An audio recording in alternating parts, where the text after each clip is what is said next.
आइए शुरुआत करने जा रहा हूं आज की पहली बड़ी खबर के साथ। और पहली बड़ी खबर है, आपको लिए चलता हूं कि शांति वार्ता पर तैयारी हो रही है, दूसरी तरफ बमबारी हो रही है। पाकिस्तान का खेल बिगाड़ेंगे नेतन्याहू हट रहा है।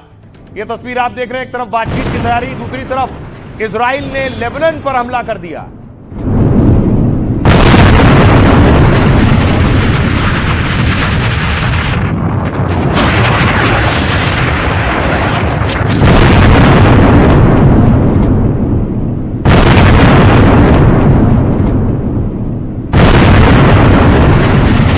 बातचीत की मेज सज चुकी है, जहां बैठकर शांति वार्ता होनी है और जंग रोकनी है, लेकिन नेतन्याहू बम गिरा रहे हैं। दूसरी तरफ देखिए, अमेरिका का डेलीगेशन, अमेरिकी उपराष्ट्रपति जेडी वेंस भी पाकिस्तान पहुंचने वाले। जेडी वेंस पाकिस्तान में ईरान के साथ बातचीत में शामिल होंगे।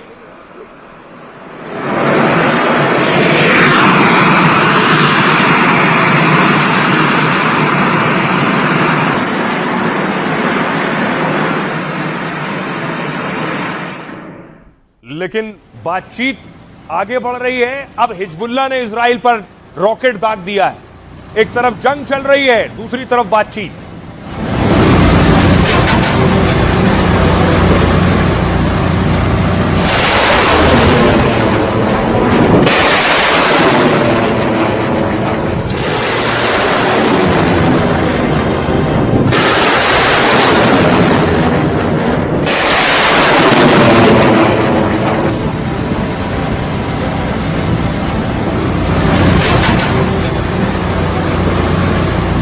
अब सवाल यह है कि रॉकेट और गोलों की बारिश के बीच ये जो बैठक हो रही है, अब सवाल यह है कि ट्रंप को भी इस बात की टेंशन है कि नेतन्याहू रुक जाए। ईरान युद्ध रुका, लेकिन इजराइल ने हमले नहीं रोके थे। लेबनान में हिजबुल्लाह के ठिकानों पर ताबड़तोड़ हमले किए गए। एक दिन में नेतन्याहू ने इतने बम दागे कि 300 लोग मारे गए। सीजफायर के बीच इस अटैक से पूरी दुनिया में हाहाकार मचा। बवाल बढ़ा तो इजराइल को रोकने के लिए ट्रंप आ गया है। ट्रंप ने फोन मिला दिया। अमेरिकी राष्ट्रपति ने इजरायली पीएम को फोन लगाया। ट्रंप ने नेतन्याहू को तुरंत लेबनान पर हमले रोकने के लिए कहा। ट्रंप का मैसेज क्लियर था कि सीजफायर के बीच हमले मत करो। नेतन्याहू ने ट्रंप की बात मानी, इजराइल ने हमले रोक दिए। लेकिन खबरें आ रही हैं कि फिर भी दोनों ओर से ऐसे हमले हो रहे हैं। दावा है हिजबुल्लाह ने दक्षिणी इजराइल पर करीब 10 रॉकेट दागे, तो इजरायली सेना ने भी हिजबुल्लाह के ठिकानों पर बम दाग दिए। तेल अवीव के पास इजरायली सेना की यूनिट से जुड़े अड्डे पर मिसाइल दागी गई है। तो इजराइल ने लेबनान के कई शहरों पर बमबारी कर दी है। इजरायली विमानों ने लेबनान के नबातिया शहर पर हमले किए हैं। इजराइल ने लेबनान के एक शहर पर कब्जे की कोशिश भी की है, लेकिन रिपोर्ट के मुताबिक इजरायली टैंकर पर हमले के बाद धुआं उठता दिखा है। लेबनान और इजराइल में ये हमले उस वक्त हो रहे हैं जब नेतन्याहू ने लेबनान से सीधी बातचीत करने का ऐलान किया, शर्त रखी कि हिजबुल्लाह हथियार छोड़ देगा तो दोनों देशों में शांति होगी। मगर लेबनान का कहना है कि हमें औपचारिक प्रस्ताव नहीं मिला है। वैसे भी जब तक हमले नहीं रुकेंगे तब तक कोई बात नहीं हो पाएगी। कहा यह जा रहा है कि हिजबुल्लाह ने भी हथियार छोड़ने से इनकार कर दिया है, जिससे शक है कि इजराइल हमले नहीं रोकेगा और जंग भड़क सकती है। तो आखिर कैसे रुकेगी जंग? सुनिए जरा नेतन्याहू क्या कह रहे हैं और तुर्की के विदेश मंत्री क्या कह रहे हैं। उत्तरी लेबनान के प्रिय निवासियों, मुझे आप पर गर्व है। आप दृढ़ता से डटे हुए हैं। मैं आपको सूचित करना चाहता हूं, लेबनान में कोई युद्ध विराम नहीं है। हम हिजबुल्लाह पर पूरी ताकत से हमला जारी रखे हुए हैं और जब तक आपकी सुरक्षा बहाल नहीं हो जाती तब तक हम रुकेंगे नहीं। हम पर हमला करने वालों के सामने इजराइल चुप नहीं बैठेगा। मैं किसी भी देश को बिना तत्काल कीमत चुकाए हमारे खिलाफ कूटनीतिक युद्ध छेड़ने की अनुमति नहीं दूंगा। युद्ध विराम की घोषणा की गई है, लेकिन बातचीत शुरू होने से पहले ही समस्या सामने आ गई। जैसा कि उम्मीद थी, इजराइल ने बाधा उत्पन्न करते हुए लेबनान पर बड़े पैमाने पर हवाई हमला किया। ऐसा पहले कभी नहीं हुआ था, जिसमें कई नागरिकों की मौत हो गई। अब इजराइल की इस उकसावे वाली कार्रवाई के साए में आगे होने वाले बातचीत स्वाभाविक रूप से बहुत कठिन होगी। लेबनान में अभी भी मिसाइल और रॉकेट के अटैक हो रहे हैं। हमारे सहयोगी प्रदीप इजराइल से लेबनान जा चुके हैं। प्रदीप दत्ता की जरा ग्राउंड रिपोर्ट देखिए। अभी आप देख सकते हैं कि रॉकेट की आवाज आपको सुनाई दी होगी, क्योंकि रॉकेट चलता रहता है। यहाँ कभी भी किसी भी वक्त यहाँ पे रॉकेट फायर हो जाता है। और वो देख सकते हैं आप, ये देख सकते हैं, ये आप देख सकते हैं कि किस तरीके से लगातार रॉकेट फायर किए जा रहे हैं। आसमान में आपको धुआं उठता हुआ नजर आएगा। ये लॉन्चिंग साइट है जहां से रॉकेट फायर किए जा रहे हैं। और अब देखिए मालूम नहीं जाके ये रॉकेट कहां गिरेंगे, किसका आशना गिरा देंगे, क्योंकि उम्र लगती है आशना बनाने में। लेकिन एक पल में एक धमाके की आवाज आप देख सकते हैं कि धमाके की आवाज की वजह से ये आपको आवाजें जो सुनाई दे रही है, धमाके की आवाज सुनाई दे रही है। ये रॉकेट फायर किए जा रहे हैं, ये मिसाइल फायर किए जा रहे हैं। मुझे लगता है कि हमें किसी सेफ शेल्टर की ओर जाना होगा। यही एक बेस्ट ऑप्शन रहता है। या तो जमीन पे लेट जाइए या तो आप किसी सेफ शेल्टर में चले जाइए, क्योंकि यही एक ऑप्शन जो है आपके पास बेहतर ऑप्शन रहता है ऐसी सिचुएशन में जब कभी भी। क्योंकि हम जिस एरिया में है वो बहुत ही मुश्किल एरिया है। ये सरहद का एरिया है। ये इस समय आप बताऊंगा, ये मैं आपको बताना चाहता हूं, ये इजराइल और लेबनान का बॉर्डर है। और ये जो जमीन का टुकड़ा है ये डिसाइड करेगा कि सीज फायर का फेट क्या होने वाला है। अब देख रहे हैं आप, शांति वार्ता होने वाली है, बैठक हो रही है जंग रोकने के लिए, उससे पहले भी गोले दग रहे हैं। प्रदीप दत्ता की रिपोर्ट आपने देखी, लेकिन देखिए इस बैठक में आ कौन कौन रहा है। इस बैठक में सबसे पहले अमेरिका से देखिए कौन आ रहा है। अमेरिका से आ रहे हैं जेडी वेंस, जो अमेरिका के उपराष्ट्रपति हैं। इसके अलावा आ रहे हैं स्टीव विटकॉफ, जो ट्रंप के दूत हैं।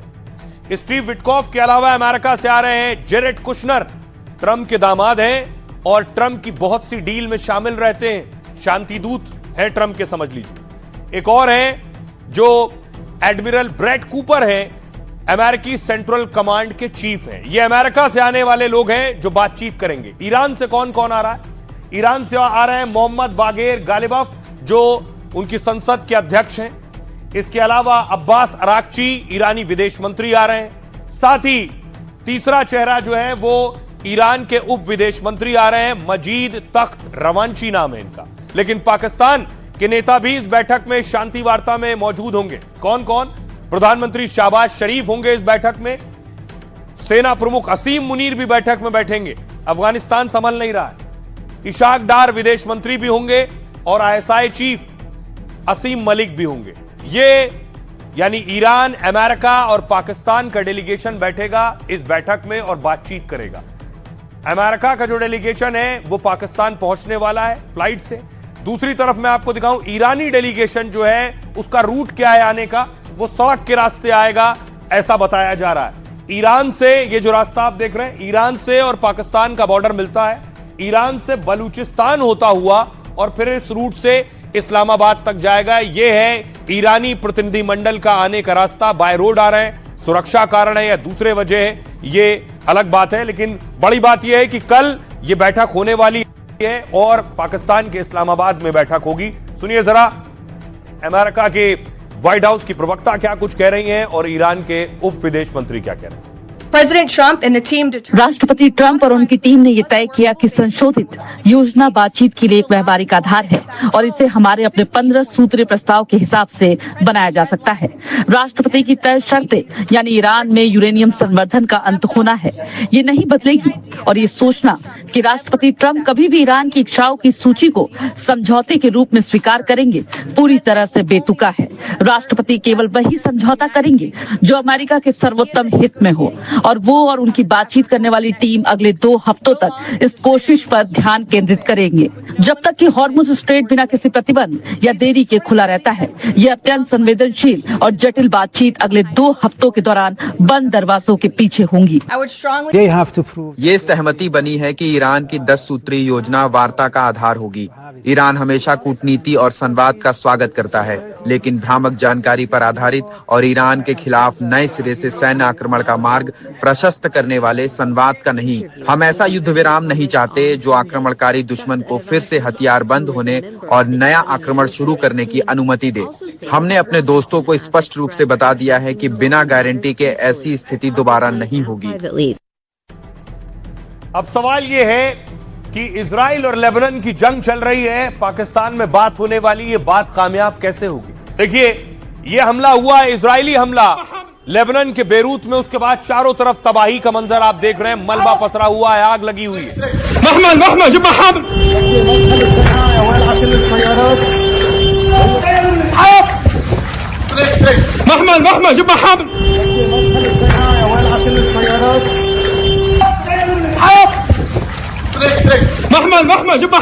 और इजराइल अटैक कर रहा है तो हिजबुल्लाह ने भी मिसाइल दाग दी है इजराइल पर।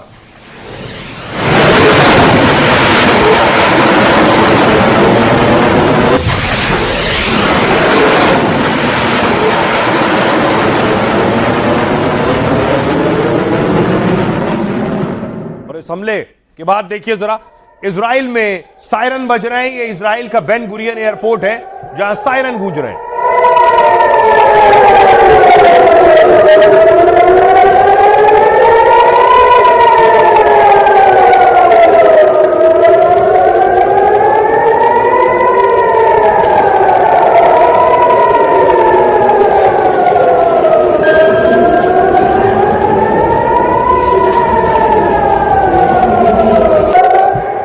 दूसरी तरफ देखिए जरा, इजरायली हमलों के बाद ये लेबनान की एक सड़क है और चारों तरफ आपको मलबा, जली हुई गाड़ियां, बम के धमाके और बारूद से नजर आएंगी।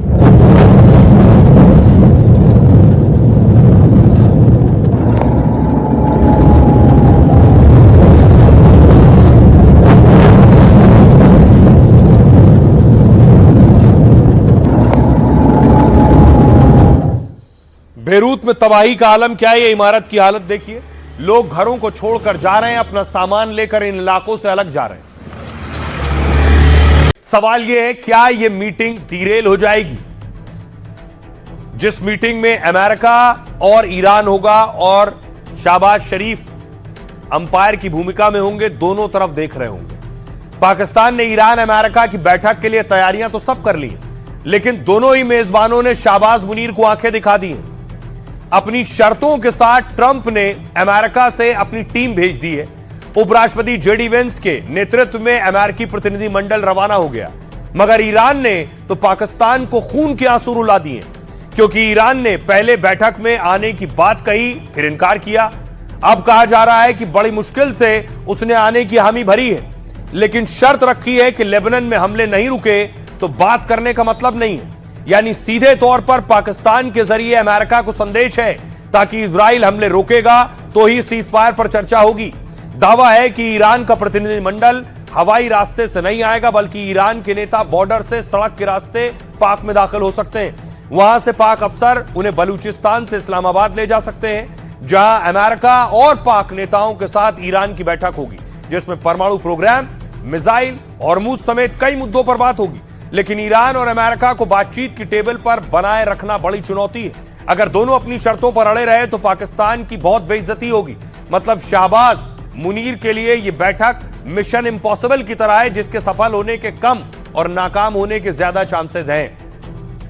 सुनिए जरा, अमेरिकी उपराष्ट्रपति इस बैठक में पहुंच रहे हैं, वो क्या कह रहे हैं। हम इस बातचीत को लेकर आशान्वित हैं और मुझे लगता है कि ये सकारात्मक होगी। अगर ईरान के नेक नियत से बातचीत करने और खुले हाथ से आगे बढ़ने को तैयार है तो ये एक बात है, लेकिन अगर वे हमें बेवकूफ बनाने की कोशिश करेंगे तो उन्हें पता चल जाएगा कि हमारी टीम इतनी आसानी से नहीं मानने वाली। राष्ट्रपति ने हमें कुछ स्पष्ट दिशा निर्देश दिए हैं और देखते हैं कि आगे क्या होता है। जेडी वेंस को आप सुन रहे थे, ट्रंप के डिप्टी, अमेरिका के उपराष्ट्रपति, ये पाकिस्तान पहुंच रहे हैं। कल ये बातचीत होने वाली है। बातचीत से पहले पाकिस्तान की एक तस्वीर आपको दिखाऊं, क्या हालात है पाकिस्तान में। ये पाकिस्तान की सड़कों की तस्वीर है। सब कुछ बंद कर दिया गया है पाकिस्तान में, लॉकडाउन जैसी स्थिति है पाकिस्तान में। देखिए जरा, शाहबाज ने बैठक के लिए पाक की राजधानी को ब्लॉक कर दिया है पूरी तरह से। इस्लामाबाद को लगभग बंद करके लॉकडाउन जैसे हालात बना दिए। इस्लामाबाद को हाई अलर्ट पर रखकर 10,000 जवान तैनात किए गए। आर्मी हेडक्वार्टर वाले रावलपिंडी में 13 अप्रैल तक बाजार बंद किए गए। लेकिन फिर भी अमेरिका को पाकिस्तान की सुरक्षा पर भरोसा नहीं है। क्यों? क्योंकि ट्रंप ने खुद अपने उपराष्ट्रपति जेडी वेंस को बैठक के लिए भेजा है। तभी तो ट्रंप ने सुरक्षा के लिए इस्लामाबाद में अपनी टीम भी उतार दी है। अमेरिकी सीक्रेट सर्विस, सीआईए के एजेंट और स्पेशल कमांडो यहां पहुंच गए क्योंकि पाकिस्तान में आतंकी संगठन और जिहादी ग्रुप सक्रिय हैं। तहरीक तालिबान और इस्लामिक स्टेट खुरासान के हमले का डर है। पाकिस्तान में बम विस्फोट और आतंकी हमले आम बात हैं। ईरान पर अमेरिकी हमले से बहुत से पाक संगठन एक्टिव हो गए। ऐसे में वो भी अमेरिकी प्रतिनिधिमंडल की सुरक्षा के लिए बड़ा खतरा है। इसलिए अमेरिकी एजेंसियां पाक की आईएसआई के साथ मिलकर तो काम करती हैं, लेकिन आंख बंद करके भरोसा नहीं करती हैं। इसे ट्रस्ट बट वेरीफाई मॉडल कहते हैं, यानी हर इंटेलिजेंस इनपुट को अमेरिकी एजेंसी खुद क्रॉस चेक करेगी। यह है पाकिस्तान का हाल। सुनिए जरा रक्षा विशेषज्ञ अनिल गौर साहब क्या कह रहे हैं। अब देखिए, जंग रुकवाने के लिए पाकिस्तान ने बैठक तो बुला ली इस्लामाबाद में, लेकिन सुरक्षा देने की हालत में नहीं है। अमेरिका को भरोसा नहीं, पहले तो आने को तैयार नहीं था, बहुत यकीन दिलाया, कस्में खाई, सब बंद कर देंगे, तब आ भी रहे थे, लेकिन अपनी सुरक्षा। जेडी वेंस की सुरक्षा कुछ इस तरह की होगी, खास गाड़ियां उनके साथ होंगी, खास सिक्योरिटी उनके साथ होगी, तब वो अपने उपराष्ट्रपति को भेज रहे हैं।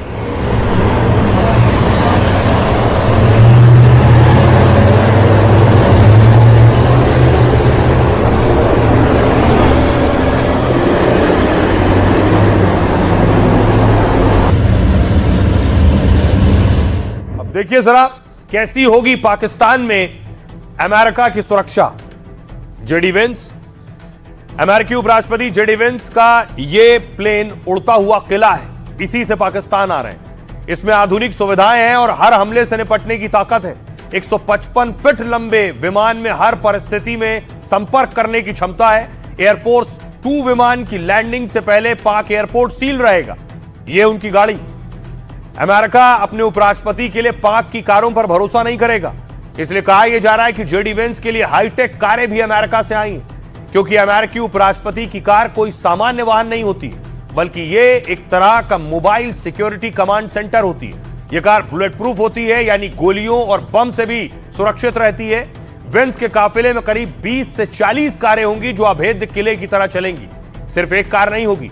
अमेरिकी उपराष्ट्रपति वेंस के काफिले वाली कारों में कई और एक ही जैसी गाड़ियां होंगी, ताकि किसी भी हमले की स्थिति में दुश्मन को चकमा दिया जा सके। हालांकि उनके साथ हथियारबंद गाड़ियां, जैमर और सुरक्षा बंदोबस्त होगा। वेंस के काफिले के लिए 3 रूट तैयार होंगे। जहां से जाएंगे वो रेड जोन रहेगा। रास्ते में भारी सुरक्षा बल, स्नाइपर्स और डॉग स्क्वाड की तैनाती होगी। वेंस की सुरक्षा 3 लेयर होगी, जिसमें सबसे करीब अमेरिकी एजेंट्स होंगे। सुरक्षा का सबसे अंदरूनी घेरा यूएस सीक्रेट सर्विस के हाथ में होगा, जबकि पाक की एजेंसियां और पुलिस सिर्फ बाहरी सुरक्षा संभालेंगी। यह वो होटल जिस होटल में वेंस रुकेंगे उसे एक तरह का मिलिट्री बेस बना दिया है, जहां चेहरा पहचान कर ही एंट्री मिलेगी। सीसीटीवी से हर फ्लोर पर नजर होगी। खाने को भी पहले टेस्ट किया जाएगा ताकि किसी तरह के जहर का कोई खतरा ना हो। सुनिए जरा, लेकिन देखिए पाकिस्तान ने बातचीत से पहले ही अपना मुंह जला लिया, इसीलिए कहते हैं सोच समझ कर बोलना चाहिए।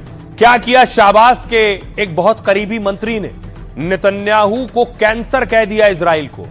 अगला ट्वीट दिखाऊं, ये आप देख रहे हैं, शैतान और कैंसर कह दिया इजराइल को, और जंग रोकने के लिए बैठक पाकिस्तान में हो रही है। और उसके बाद देखिए जरा नेतन्याहू और इजराइल ने पाकिस्तान को कैसे जवाब दिया इसके बाद कि शाहबाज के मंत्री को अपना यह ट्वीट डिलीट करना पड़ गया। सीजफायर और शांति वार्ता के बीच पाक इजराइल में तनाव है। पाकिस्तानी रक्षा मंत्री ख्वाजा आसिफ के भड़काऊ पोस्ट पर बवाल हो गया। ख्वाजा आसिफ ने एक पोस्ट में इजराइल की आलोचना की, इजराइल को दुष्ट और मानवता के लिए शाप बताया। जब पाकिस्तान में वार्ता होने जा रही है तब इजराइल लेबनान में नरसंहार कर रहा है। पहले गाजा, फिर ईरान और अब लेबनान में निर्दोष लोगों की हत्या। जिन लोगों ने फिलिस्तीनी भूमि पर कैंसर जैसे इस देश की स्थापना की, वो इन यहूदियों के विनाश के लिए काम करे। इस्लामाबाद में होने वाली बैठक से पहले इस बयान पर इजराइल भड़क गया। खुद इजरायली प्रधानमंत्री नेतन्याहू ने पाकिस्तान के मंसूबों पर सवाल उठाए। नेतन्याहू ने पाकिस्तान से साफ शब्दों में पूछा, एक तरफ तो आप खुद को शांति का निष्पक्ष मध्यस्थ बताते हैं, दूसरी तरफ इजराइल के विनाश की बात कर रहे हैं। पाकिस्तान की एक ऐसी मध्यस्थता है। यहूदी देश को कैंसर बताने पर इजराइल ने पाक पर निशाना साधा। इजराइल के विदेश मंत्री ने कहा, सुरक्षा के लिए हर जरूरी कदम उठाएंगे। इजराइल के खिलाफ धमकियों का करारा जवाब दिया जाएगा। भारत में इजरायली राजदूत का एनडीटीवी से बातचीत में पाक पर निशाना साधा। इजराइल को पाकिस्तान पर भरोसा नहीं है। दरअसल सीज फायर को लेकर इजराइल को बाद में जानकारी देने का दावा है। इजराइल का दावा है सीज फायर में लेबनान को शामिल नहीं किया गया था, जबकि पाकिस्तान ने लेबनान में भी सीज फायर की बात कही थी। इजराइल के कड़े रुख के बाद पाकिस्तान के मंत्री ख्वाजा आसिफ ने अपना पोस्ट डिलीट किया है। अब देखिए जरा ख्वाजा आसिफ ने जो कहा है, एक्सपर्ट भले कहें कि ये आप नरसंहार कर रहे हैं, लेकिन उसके बाद उन्होंने ट्वीट डिलीट कर दिया। दूसरी तरफ देखिए इजराइल में अल-अक्सा मस्जिद जो बंद थी उसे खोला गया, उसके बाद लोग मस्जिद पहुंचे।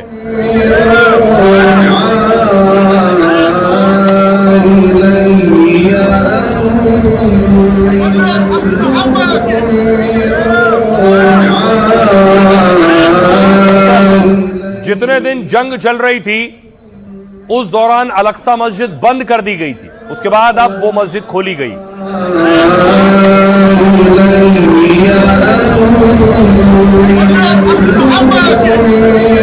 दूसरी तरफ एक तस्वीर गाजा की तबाही की भी आई है। पीछे इमारतें आपको दिख रही हैं, इमारतें सब तबाह हो चुकी हैं। अब ये लोग इस तरह से तंबुओं में रहने को, टेंट में रहने को मजबूर है।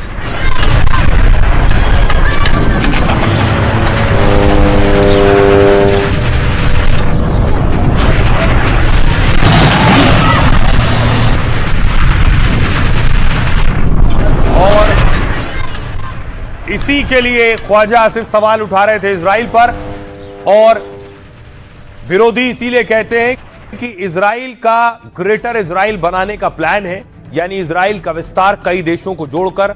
आज नेतन्याहू के मंत्री ने भी इस बात को दोहराया है। क्या है greater Israel plan? Greater Israel plan में दावा किया जाता है कि इजराइल का जो नक्शा आप देख रहे हैं, ये इजराइल के नक्शे में धीरे धीरे आप देखिए कि लाल रंग चारों तरफ फैल रहा है, यानी इजराइल के ग्रेटर इजराइल प्लान का हिस्सा है कि बाकी देशों पर कब्जा किया जाए और इजराइल का विस्तार किया जाए यहां से यहां तक। ये मिस्र के बगल में आप नील नदी देख रहे हैं, नील नदी से लेकर इराक के बाद आप ये देख रहे हैं यूफ्रेटस नदी, नील से यूफ्रेटस तक जो विस्तार इजराइल करे, इसे कहेंगे ग्रेटर इजराइल प्लान। आखिर ये प्लान आया कहां से, कैसे इजराइल के जहन में आया, कैसे इस बात की बात नेतन्याहू के मंत्री कर रहे हैं, वो बताऊंगा।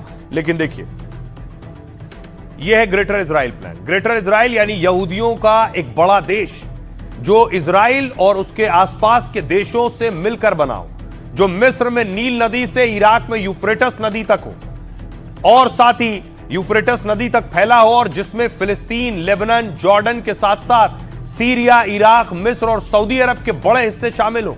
यानी ग्रेटर इजराइल प्रोजेक्ट नेतन्याहू का भी सपना है, इसलिए नेतन्याहू इस प्रोजेक्ट को आगे बढ़ाना चाहते हैं। कहा यह जा रहा है नेतन्याहू ने लेबनान से इस पर काम तेज कर दिया है। जब ईरान और अमेरिका इजराइल की जंग चल रही है, उसी दौरान इजराइल लेबनान में हिजबुल्लाह पर हमले कर रहा है। दावा इजराइल की सेना लेबनान के अंदर घुसती जा रही है। रिपोर्ट के मुताबिक आईडीएफ लेबनान में 8 किलोमीटर अंदर घुस गई, और इतना ही नहीं, नेतन्याहू की सेना ने कई गांव तक कब्जा कर लिया, और इसकी वजह से वहां रहने वाले कई लेबनानी पलायन कर रहे हैं। जिन इलाकों में इजराइल की फौज पर कब्जा करती जा रही है, कहा जा रहा है वहां एक बफर जोन बनाया जाएगा, और यानी लेबनान में घुसकर उन्हीं की धरती से इजराइल की सेना युद्ध लड़ेगी।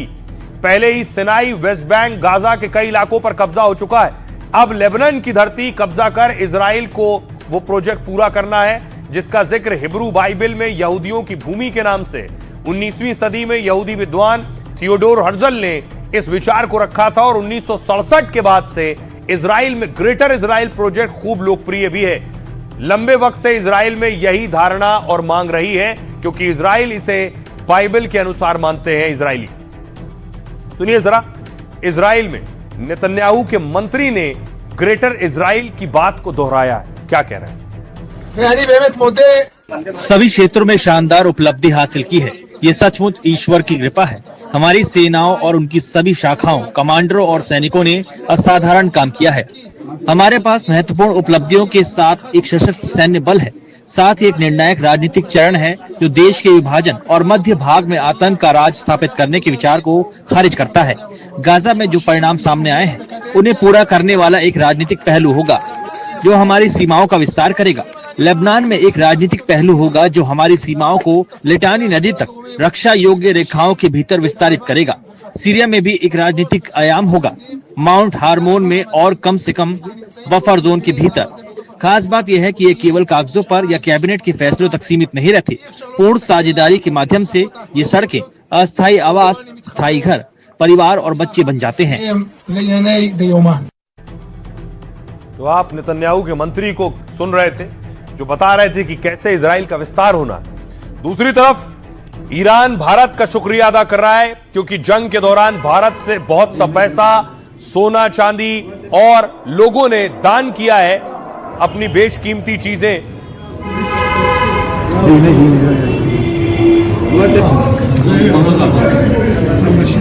और अब तक दान के लिए जो क्यूआर कोड था वो क्यूआर कोड डीएक्टिवेट किया जा चुका है, यानी अब ईरान को चंदा नहीं दिया जा सकेगा। साथ ही ईरानी विदेश मंत्रालय ने शुक्रिया भी अदा किया है जो भारत से मदद गई है। अमेरिका से जंग के बीच बड़ी तादाद में भारतीयों ने ईरान की मदद की। खासतौर पर कश्मीर, लद्दाख के लोगों ने पैसे से लेकर सोना चांदी और घर के कीमती पुश्तैनी सामान तक दान कर दिए।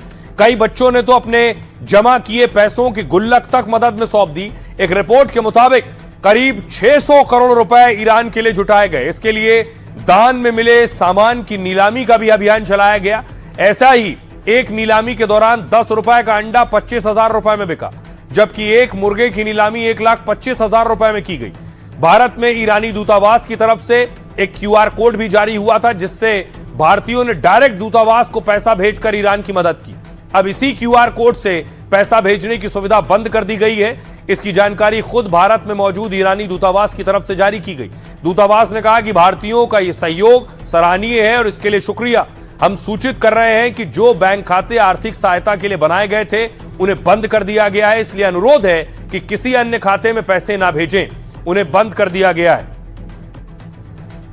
आइए इस बीच बड़ी खबर आपको बता दें, पाकिस्तान में बैठक से पहले डोनाल्ड ट्रंप ने बड़ी धमकी दी है कि बातचीत नाकाम हुई तो फिर हमले करेंगे। डोनाल्ड ट्रंप ये बड़ी बात कह रहे हैं कि अगर बातचीत नाकाम हो गई तो फिर वो बड़े हमले करेंगे। डोनाल्ड ट्रंप का ये बयान ये कहता है कि वो ये साफ कह रहे हैं कि ये आखिरी मौका है, बातचीत कर लो।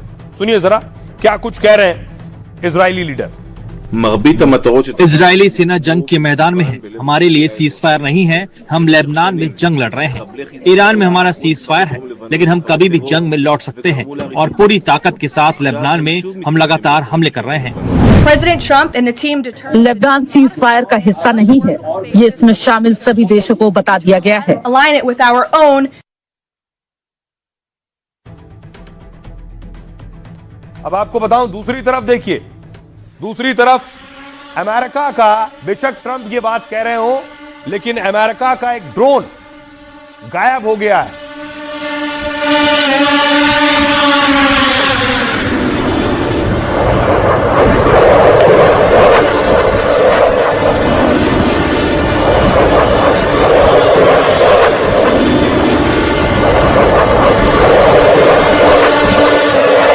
ड्रोन है MQ-4C। ये कई 100 करोड़ का ड्रोन है, बहुत महंगा ड्रोन है, लेकिन अमेरिकी ड्रोन कहां गया कोई नहीं जानता। क्या ईरान ने मार गिराया है? आइए इस ड्रोन के बारे में आपको बताऊं। ड्रोन की खासियत क्या है? यह है भारी भरकम ड्रोन। सीजफायर के बीच अमेरिकी ड्रोन को लेकर सस्पेंस है। अमेरिकी ड्रोन MQ-4C ट्राइटन अचानक लापता हो गया। MQ-4C ट्राइटन बेहद एडवांस और महंगा ड्रोन है जिसकी कीमत 1800 करोड़ रुपए से ज्यादा है।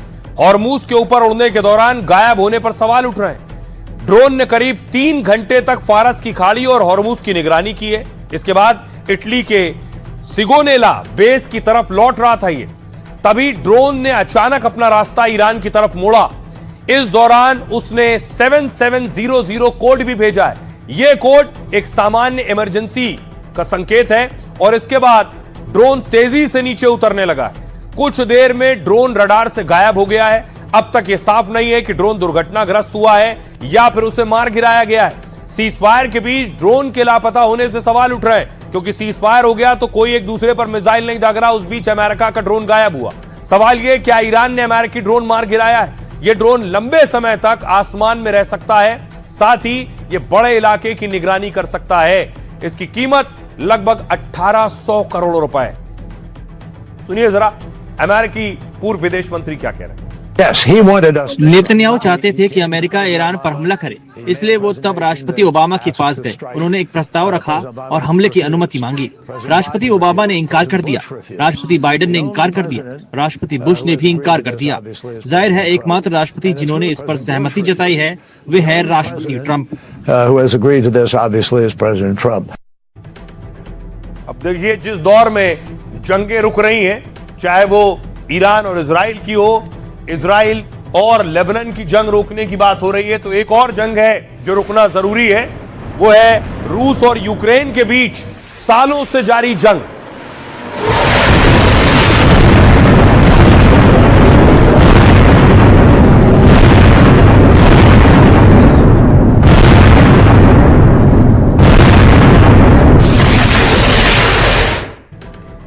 अच्छी खबर यह है कि कुछ वक्त के लिए यह जंग भी रुक गई है।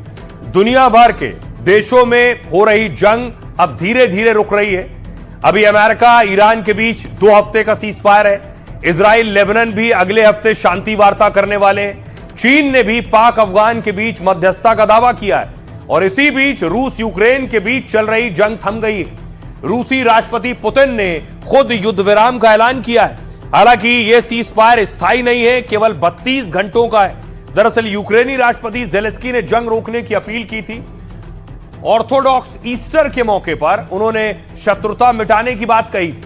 परसों यानी 12 अप्रैल को ऑर्थोडॉक्स ईस्टर का त्योहार है। ईसाई धर्म के लोग मनाते हैं और कि इसी दिन जीसस पुनर्जीवित हुए थे। ऐसे में पुतिन ने अपनी सेना को हमला न करने के निर्देश दिए हैं। स्थायी समय अनुसार शनिवार से रविवार शाम तक सीज फायर होगा। बता दें कि दोनों देशों के बीच पिछले 4 सालों से जंग जारी है। रिपोर्ट्स के मुताबिक अब तक दोनों देशों के 4 लाख सैनिक मारे गए। 4 साल में हजारों नागरिकों की मौत हुई है, कई घायल हुए, लेकिन अब 32 घंटे तक दोनों देशों के बीच बमबारी नहीं होगी। और इस बीच रूस यूक्रेन ने एक दूसरे को सैनिकों के शव भी सौंपे हैं। सुनिए जरा यूक्रेन के राष्ट्रपति जेलेंस्की क्या कह रहे हैं। ये खेदजनक है, लेकिन हमें ये स्वीकार करना होगा कि कुछ अमेरिकियों को लगता है कि शांति के लिए अपने क्षेत्र को छोड़ना हमारे लिए कोई बड़ी कीमत नहीं है। वे ये स्वीकार नहीं करना चाहते कि पुतिन उनसे झूठ बोलेंगे और ऐसे कदम उठाने के बाद भी कब्जा जारी रखेंगे। मुझे लगता है कि यही सबसे बड़ी समस्या है। हमें पुतिन पर भरोसा नहीं है, लेकिन उन्हें है। और आइए खबरों में आगे बढ़ते हैं। अब आपको बंगाल लिए चलता हूं। बंगाल से एक बहुत बड़ी खबर आई है, हिला देने वाली खबर है। बंगाल में सियासी गठबंधन बन रहे थे, चुनाव से पहले टूट गए। बाबरी गठबंधन ढह गया है जो जोर शोर से बना था। आपको याद होगा ये तस्वीरें जब हुमायूं कबीर ने बाबरी के लिए लोगों को इकट्ठा किया, नींव रखी।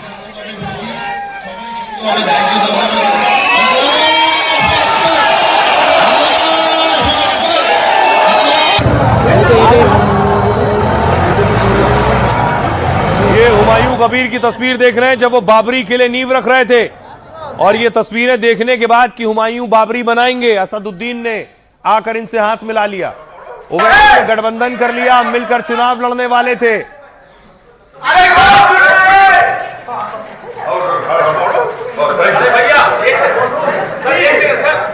लेकिन इस बीच टीएमसी ने एक स्टिंग ऑपरेशन का वीडियो जारी किया है जिसमें हुमायूं कबीर हजारों करोड़ की बात कर रहे हैं, मुसलमानों को बेवकूफ बनाने की बात कर रहे हैं।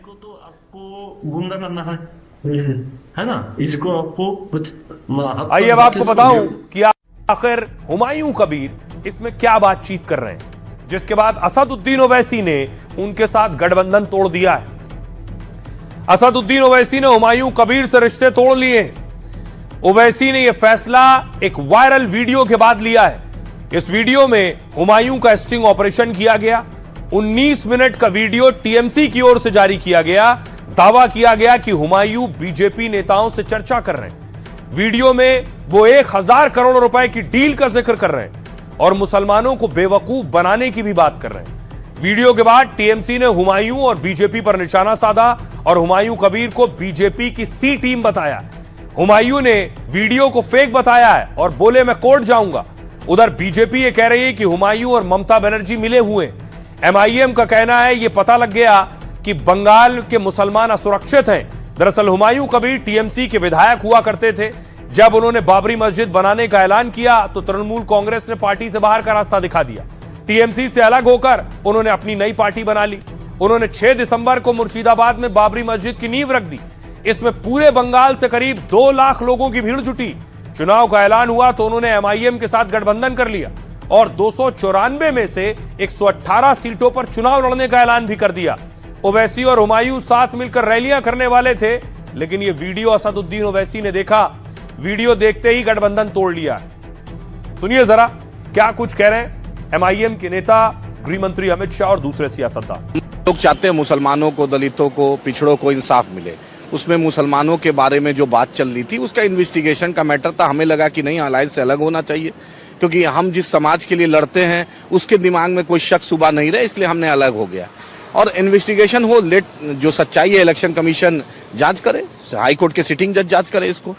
हुमायूं कबीर पर सवाल उठते हैं कि वो बीजेपी की बी टीम है, इसलिए मुस्लिम वोट में मदद करेंगे तोड़ने में। जो बंगाल की भूमि पर बाबरी मस्जिद बना है, इसके साथ भारतीय जनता पार्टी के जाने का सवाल ही नहीं उठता। सजेस्ट है, इनको सजेस्ट जवाब मैं हाईकोर्ट में दूंगा। ममता बनर्जी क्या इसमें शामिल है, क्या करेंगे? ममता बनर्जी को साथ बीजेपी के अच्छे रिलेशन है, आरएसएस को है, ये दोनों मिलकर मेरा खिलाफ ब्लंडर किया। वो भाई छोड़ दीजिए, वो उसमें मैं टिप्पणी नहीं करूँगा। अभी एआई देखकर आपका भी कुछ वीडियो बना सकता है। पहले तो साबित कर देना चाहिए सेंट्रल फॉरेंसिक को देकर ये जेन्युइन और फेक। चुनाव का पहले तृणमूल का जो आईपैक है, ममता बनर्जी झूठा है, आईपैक चीटिंगबाज है और पूरा सिस्टम ही भुआ है। अगर ये सच है तो आम लोगों के सामने सवाल जरूर खड़ा होगी कि हुमायूं कबीर आदमी तो है, लेकिन किसके लिए काम कर रहे हैं, ये सवाल जरूर पैदा होंगे। इतने पैसे उनके पास, इतने धन कैसे आए? सजन रे झूठ मत को कहो, खुदा के पास जाना है। हाथी है न घोड़ा है, वहां पैदल ही जाना है। अरे बुर्बक, तुम मजहब को मत बेचो, खुदा के पास जाना है और तुम्हें जहन्नम में भेजना है। ये काम तुमने कर दिया। देखिए हुमायूं कबीर का वीडियो है, इसमें जो जवाब देना है हुमायूं कबीर देगा, हमारा क्या है। हुमायूं कबीर ने कैसे बोला, किस तरीके से बोला, अब क्या होश में था नहीं था, उसके ऊपर वो बोलेगा। ये जो वीडियो आया है, ये हो सकता है या कुछ भी हो सकता है, तृणमूल कांग्रेस कुछ भी कर सकता है। आइए, बंगाल में एक तस्वीर आपने देख ली, अब दूसरी तस्वीर आपको दिखाते हैं। ममता बनर्जी आज रोड शो कर रही थी, प्रचार में व्यस्त हैं।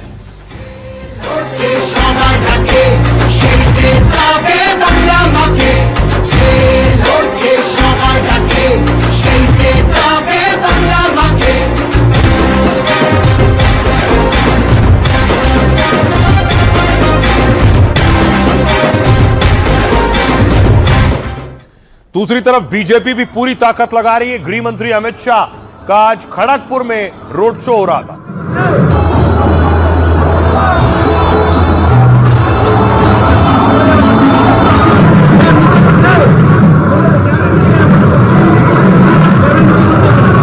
बीजेपी ने आज पश्चिम बंगाल के लिए अपना संकल्प पत्र, घोषणा पत्र जारी कर दिया। कौन कौन से मुद्दे हैं उसमें 10 बड़ी चीजें इस संकल्प पत्र में शामिल की गई।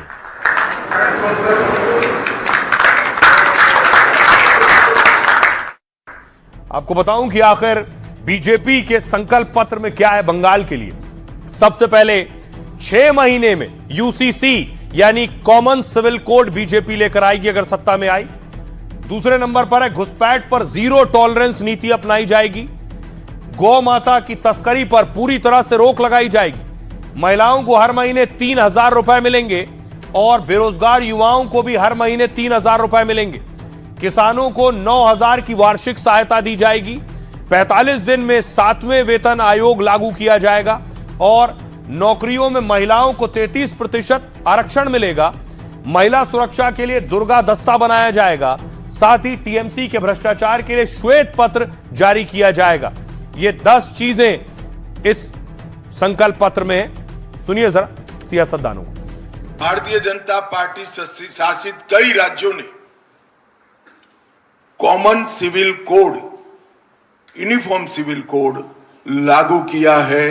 हम 6 माह के अंदर ही बंगाल के अंदर यूसीसी को लागू कर सभी नागरिकों के लिए एक ही कानून बंगाल में हो, वो सुनिश्चित करेंगे। टीएमसी इतने सालों में जितने बार उन्होंने घोषणा पत्र रिलीज किया है उसमें आप लोग देखेंगे कोई भी डेवलपमेंट कुछ भी नहीं हुआ है, लेकिन बीजेपी ने जो कोने कोने से छोटा छोटा समस्या को लेके एक साथ एक अम्ब्रेला के नीचे किया है, अगर ये सरकार होने के बाद ये काम लागू हो जाएगा तो आप सोचिए 2 साल के अंदर फिर से बंगाल, पश्चिम बंगाल जो हम लोग बोलते थे, जब पश्चिम बंगाल का जो गरिमा था वो गरिमा आ जाएगा। आज संकल्प पत्रक में भी आज उसका घोषणा हुआ है और सिर्फ 3000 रुपया देकर हम लोग चुप नहीं बैठेंगे।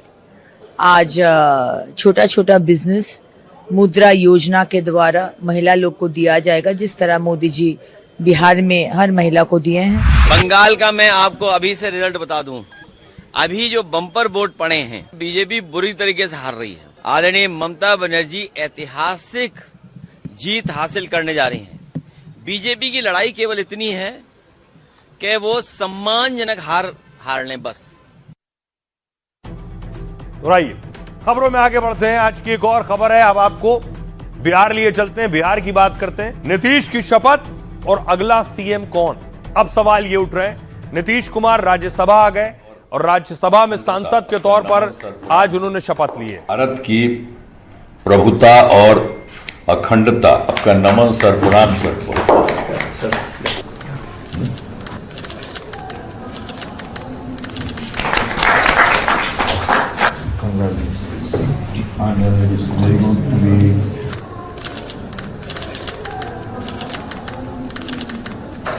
और उसके बाद नीतीश कुमार दिल्ली से पटना पहुंचे, ये उनका काफिला है। जब वो पटना पहुंचे, कार्यकर्ता समर्थक उनके घर के बाहर मौजूद थे।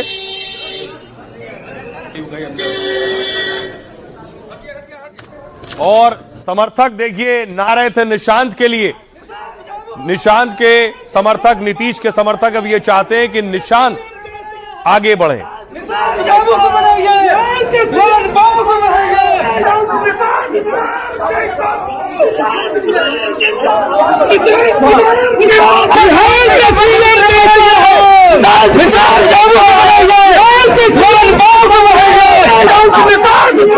ये लोग तो केवल बिहार को बदनाम कर रहे हैं और बर्बाद कर रहे हैं। जनता का मैंडेट है क्या? हम सब लोग चाहते थे कि वो प्रधानमंत्री के रूप में रिटायर हों। बीजेपी की साजिश षड्यंत्र से अब वो राज्यसभा के सांसद के रूप में रिटायर हो जाएंगे। मैं नीतीश कुमार। नीतीश के राज्यसभा में शपथ के बाद अब बिहार के सीएम को लेकर अटकलें तेज हो गई हैं। दिल्ली में बीजेपी की बैठक के रद्द होने के बाद सस्पेंस और बढ़ गया। दिल्ली पहुंचे सम्राट चौधरी भी नीतीश के बाद पटना लौट गए। सूत्रों के मुताबिक 15 अप्रैल को बिहार के नए सीएम का शपथ होगा, लेकिन अब तक किसी नाम का ऐलान नहीं हुआ है। 14 अप्रैल को एनडीए विधायक दल की बैठक में नेता का चुनाव होगा। इसके अगले दिन बिहार के नए सीएम की शपथ होगी। अब देखिए जरा अब क्या होने वाला है। नीतीश कुमार ने शपथ ले ली। आज क्या दिल्ली में अगले सीएम को लेकर अब बैठक होनी थी। राज्यसभा की सदस्यता लेने के बाद नीतीश पटना पहुंच गए। नीतीश अब चारों सदन के सदस्य बनने वाले पहले व्यक्ति बने। लोकसभा, विधानसभा, विधान परिषद के सदस्य रह चुके हैं। दिल्ली में शाम 6 बजे बीजेपी कोर कमेटी की बैठक होनी थी, लेकिन इस बैठक को रद्द कर दिया गया। इसको लेकर भी पटना से दिल्ली तक अटकलें लगाई जा रही हैं। इस बैठक के लिए सम्राट चौधरी और विजय सिन्हा पहुंचे। नीतीश सम्राट के पटना लौटने पर गतिविधियां और बढ़ गई। राजभवन और सचिवालय के पास हलचल बढ़ गई कि आखिर क्या होने वाला है, लेकिन दोनों ही तरफ से इस पर कोई बयान सामने नहीं आया। माना जा रहा है कि नीतीश 14 अप्रैल को सीएम पद से इस्तीफा देंगे। इसी दिन बिहार में एनडीए विधायकों की बैठक होगी और इसी बैठक में एनडीए विधायक दल का नेता चुना जाएगा। इसके बाद 15 अप्रैल को नए सीएम की शपथ होगी। सीएम की रेस में डिप्टी सीएम सम्राट चौधरी का नाम चल रहा है। खुद नीतीश ने कई बार सम्राट को लेकर संकेत भी दिए, लेकिन सीएम फेस पर बीजेपी ने कई बार चौंकाया है। अगले कुछ दिनों में सीएम चेहरे पर मुहर लग सकती है। आइए सुनिए जरा नीतीश कुमार पर क्या कह रहे हैं सियासतदान। तो दबाव तो उन पे है ही ना। चुनाव में हमने पहले कहा था कि उनको नहीं रहने दिया जाएगा। आप लोग उस समय एनडीए के नेता क्या बोलते थे? 25 से 30 नीतीश, नहीं ना? तो झूठ तो बोला उन लोगों ने। ये लोग तो केवल बिहार को बदनाम कर रहे हैं और बर्बाद कर रहे हैं पूरी तरीके से। अब बताइए, सरकार आएगा तो जो आएगा भी, कौन मुख्यमंत्री बनेगा नहीं बनेगा, जनता का मैंडेट है क्या? नीतीश जी 20 साल बिहार में समरस समाज की सरकार को चलाया और बिहार का विकास किया। ये स्वर्णिम अक्षरों में लिखा जाएगा। हम सब लोग चाहते थे कि वो प्रधानमंत्री के रूप में रिटायर हों, लेकिन बीजेपी की साजिश षड्यंत्र से अब वो राज्यसभा के सांसद के रूप में रिटायर हो जाएंगे। बिहार गौरवान्वित है मुख्यमंत्री नीतीश कुमार जी का फिर से उच्च सदन में चारों सदन के मेंबर बनने के लिए हृदय से लोग बधाई भी दे रहा है, गौरवान्वित भी हो रहा है। रहिए, अब आपको बताता हूं कि आखिर बिहार में सीएम होगा क्या, फॉर्मूला क्या होगा, एडी के पास क्या एक्सक्लूसिव जानकारी है। बीजेपी और जेडीयू में सरकार के गठन पर सहमति बन गई। सूत्रों के मुताबिक जहां आज बीजेपी है, यानी डिप्टी सीएम की 2 कुर्सियां देख रहे हैं, वहां जेडीयू आ जाएगी। जहां आज जेडीयू है वहां बीजेपी आ जाएगी। मतलब नीतीश के बाद सीएम बीजेपी का होगा। अभी बीजेपी कोटे से 2 डिप्टी सीएम है, वहां जेडीयू आ जाएगा। नई सरकार में 2 डिप्टी सीएम जेडीयू कोटे के होंगे। नीतीश के बेटे निशांत कुमार डिप्टी सीएम हो सकते हैं। एक सीनियर जेडीयू नेता को डिप्टी सीएम बनाया जाएगा। अभी बीजेपी के 2 डिप्टी सीएम और 16 मंत्री हैं। नई सरकार में जेडीयू के 2 डिप्टी सीएम और 16 मंत्री होंगे। गृह मंत्रालय बीजेपी के पास रहेगा। विधानसभा में बीजेपी का स्पीकर बना रहेगा, जबकि विधान परिषद में जेडीयू का सभापति बन सकता है। सूत्रों के मुताबिक नीतीश केंद्रीय मंत्रिमंडल में शामिल नहीं होंगे। नीतीश कुमार बिहार सरकार को अपना मार्गदर्शन देते रहेंगे। विधानसभा चुनाव में किए गए वादों को पूरा किया जाएगा और 2029 लोकसभा चुनाव और 2030 विधानसभा चुनाव की तैयारी की जाएगी। सुनिए जरा क्या कुछ कह रहे हैं जेडीयू के नेता। नई सरकार के गठन के संबंध में उनकी सहमति से एनडीए का जो शिखर नेतृत्व है वो सारे फैसले तय करेगा। जो भी बिहार के नेतृत्व को लेकर के फैसले होंगे वो एनडीए का शिखर नेतृत्व तय करेगा। नीतीश कुमार जी की सहमति से सब कुछ तय। कार्यकर्ता के मन में जो भावना है वो व्यक्त कर रहे हैं, नेताओं के मन में जो भावना है वो भी व्यक्त कर रहे हैं, लेकिन ये फैसला बड़े नेता, एनडीए के सभी बड़े नेता मिल बैठ करके लेंगे। तो बिहार में 14 अप्रैल तक सीएम का नाम तय हो जाएगा। अब बारी है लाइफ का फंडा की। गुस्सा एक ऐसी बुरी आदत है जो पल भर में रिश्तों को तोड़ देती है। थोड़ी देर का गुस्सा होता है, बड़े बड़े झगड़े और विवाद की जड़ बन जाता है। इससे बचने का एक बड़ा फंडा संत और सेठ की कहानी में छिपा है। पुराने समय में एक संत भिक्षा मांगते हुए एक सेठ के घर पहुंचे। सेठ ने आदर से संत को एक कटोरी चावल दान देने में दिया। दान देने के बाद सेठ ने कहा, गुरुदेव, मैं आपसे एक सवाल पूछना चाहता हूं। संत बोले, ठीक है, क्या पूछना चाहते हो? सेठ ने कहा, गुरुजी, लोग लड़ाई झगड़ा क्यों करते हैं? संत ने अचानक कठोर आवाज में कहा, मैं यहां भिक्षा लेने आया हूं, तुम्हारे बेकार के सवालों का जवाब देने नहीं। संत का जवाब सुनते ही सेठ का चेहरा लाल हो गया। वो सोचने लगा कि मैंने इन्हें दान दिया और ये मुझसे ऐसे बात कर रहे हैं। गुस्से में सेठ ने संत को खूब खरी खोटी सुना दी। ऊंची आवाज में अपशब्दों तक का इस्तेमाल कर दिया। थोड़ी देर में जब सेठ का गुस्सा थोड़ा शांत हुआ तो संत मुस्कुराए और बोले, तुमने अभी पूछा था लोग झगड़ा क्यों करते हैं। जैसे ही मैंने तुम्हें कुछ बुरा कहा तुम्हें गुस्सा आ गया, तुम मुझ पर चिल्लाने लगे। अगर मैं भी तुम्हारी तरह गुस्सा करता तो बात यहीं से झगड़े में बदल जाती। सेठ ने अपनी गलती के लिए तुरंत संत से माफी मांगी। इस कहानी के जरिए संत ने लाइफ का बड़ा फंडा दिया। गुस्से में हम सही गलत सोच नहीं पाते और छोटी बात भी बड़ी बन जाती है। इसलिए जब भी गुस्सा आए तुरंत जवाब ना दें। थोड़ा रुकने से दिमाग शांत होता है और गलत शब्द मुंह से नहीं निकलते। इसलिए जहां से अच्छा हासिल हो उसे अपनाएं, अपनी जिंदगी में उतारें। अपना और अपनों का बहुत बहुत ख्याल रखिए। रुक रहे हैं ब्रेक के लिए।